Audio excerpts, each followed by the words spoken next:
$11 billion. That's not just a number. That's more money than most countries make in a year.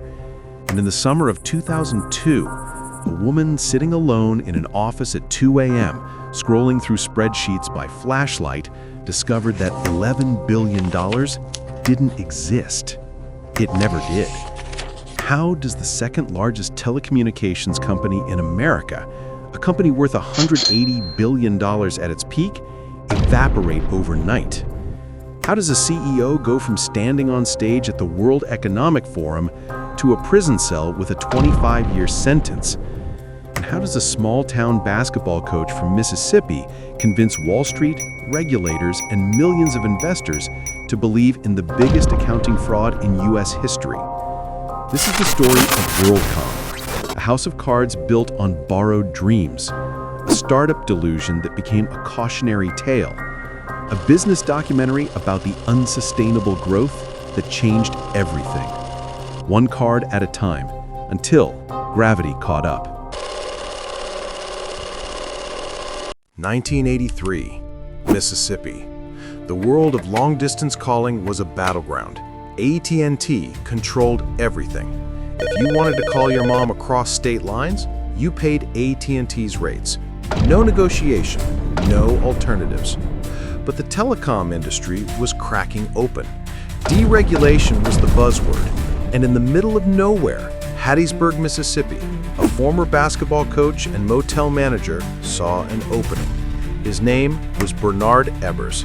Tall, imposing, charismatic in a folksy southern way, the kind of guy who could sell you a timeshare and make you feel good about it. Ebbers wasn't a tech genius.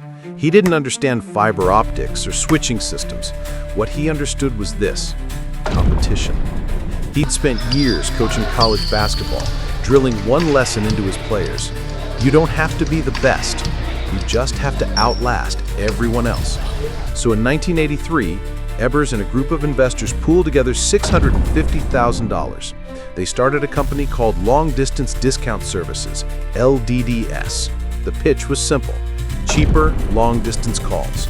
Nothing revolutionary, just cheaper. But here's the thing about Bernard Ebbers. He didn't want to build a small, sustainable company. He wanted to build an empire.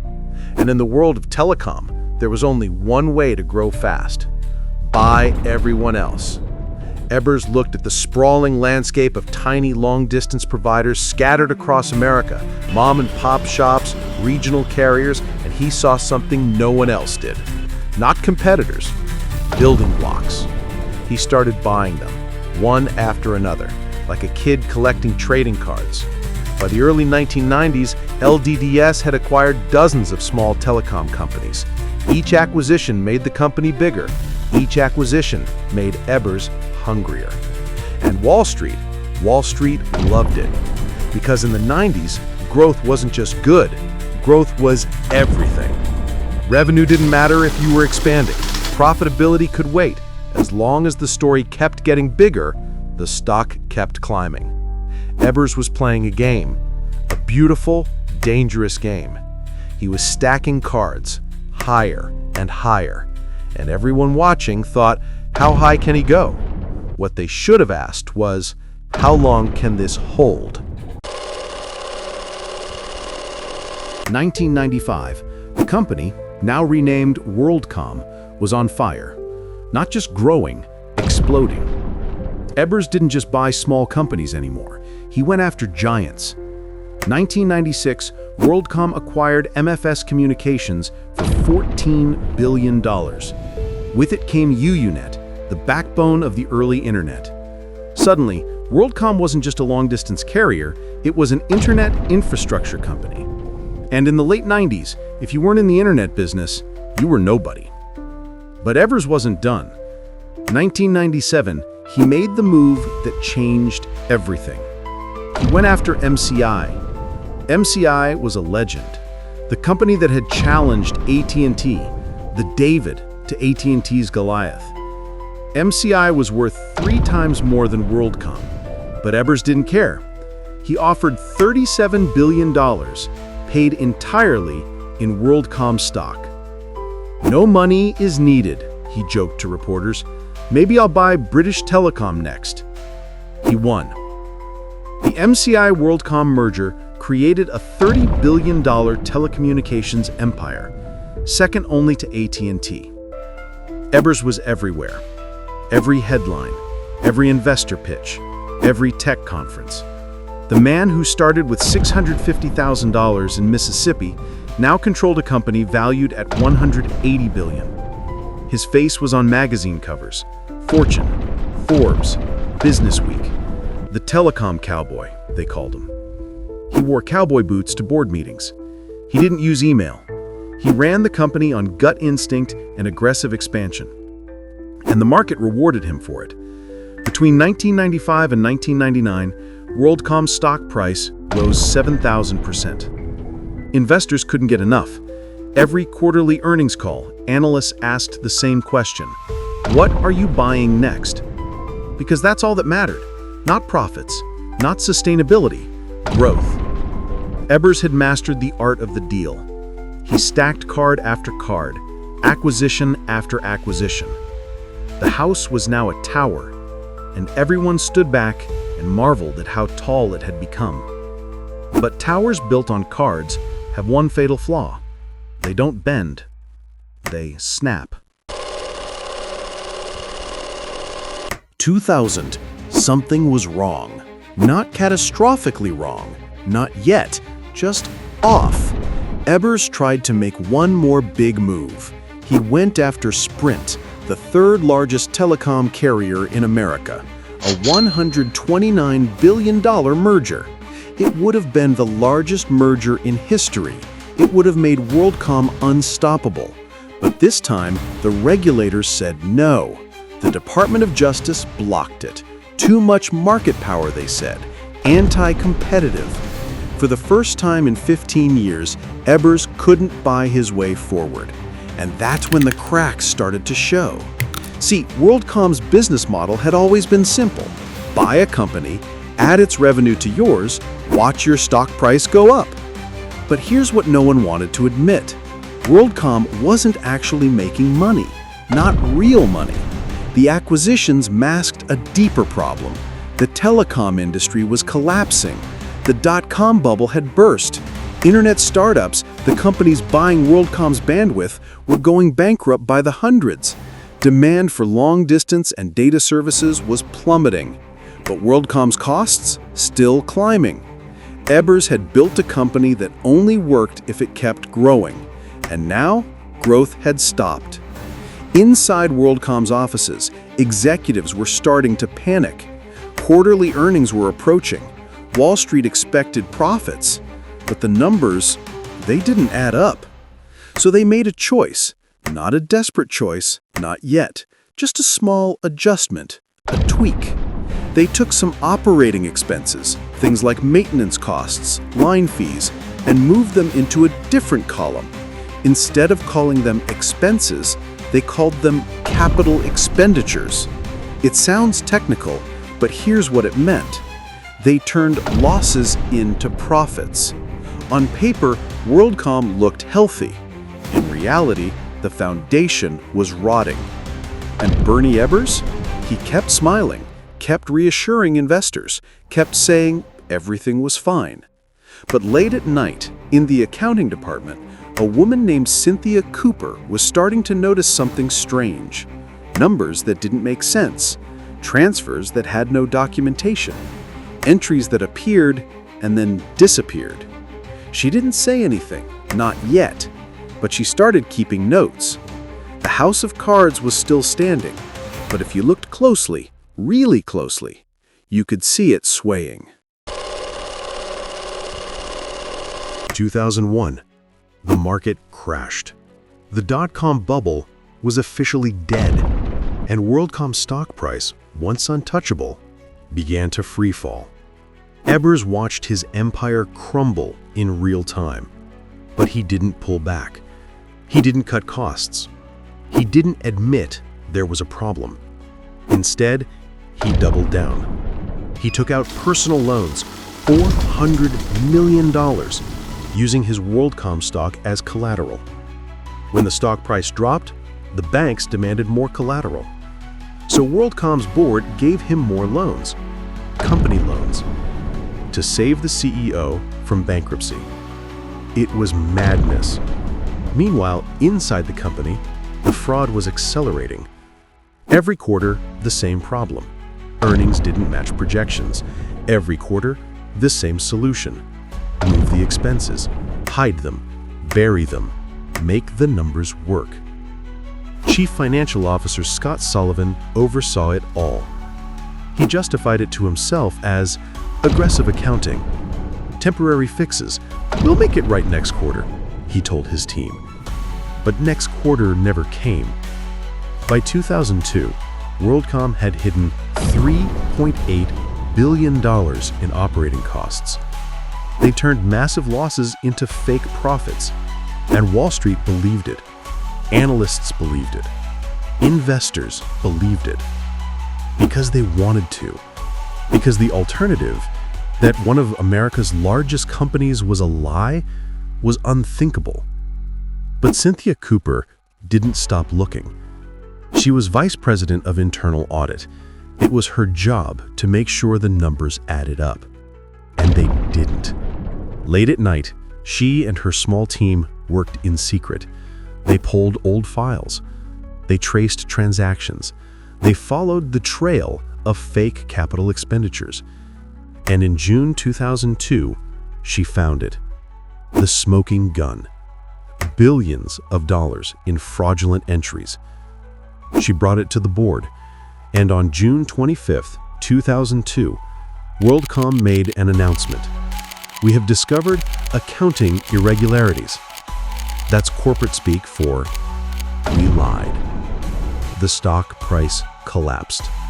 Trading was halted, and Bernard Ebbers, who'd built a $180 billion empire, was suddenly unemployed.